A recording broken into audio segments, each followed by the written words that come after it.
Hi అండి. Early మార్నింగే లేచి తులసి అమ్మవారికి అయితే పూజ చేసుకున్నానండి. తర్వాత అమ్మవారికి కూడా పూజ చేసుకున్నాను. పూజ అంతా కంప్లీట్ అయిపోయాక ఈరోజు మా పిల్లలు ఏదైనా స్పెషల్ చేయమన్నారు.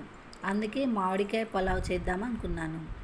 మామిడికాయ పలావ్ చేయడం కోసం పల్లీలు, జీడిపప్పు, మిరియాలు ఒక బాండీలో ఆయిల్ తీసుకొని అందులో పల్లీలు, జీడిపప్పు, శనగపప్పు,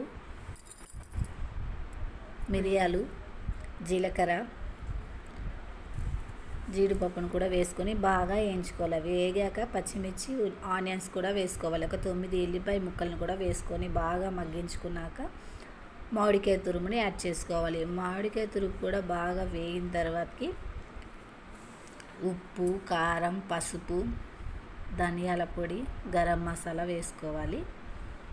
అది కూడా బాగా మగ్గేంత వరకు ఉంచుకొని రైస్కి అయితే ఒక గ్లాస్ రైస్కి అయితే ఎంత వాటర్ పడుతుందంటే గ్లాసున్నర వాటర్ అయితే పడుతుందండి. గ్లాసున్నర వాటర్ అయితే యాడ్ చేసుకొని అవి బాగా మరిగించుకోవాలి. వాటర్ మరిగించే ముందు ఉప్పు, కారం అంతా సరిపోయిందో లేదో చూసుకొని బాగా మరిగాక రైస్ని అయితే యాడ్ చేసుకొని కుక్కర్ మూత పెట్టేసుకొని ఒక్క విజిల్ వచ్చేంత వరకు ఉడికించుకుంటే సరిపోతుంది. ఈ పలావ్ అయితే రెడీ అవుతుందండి.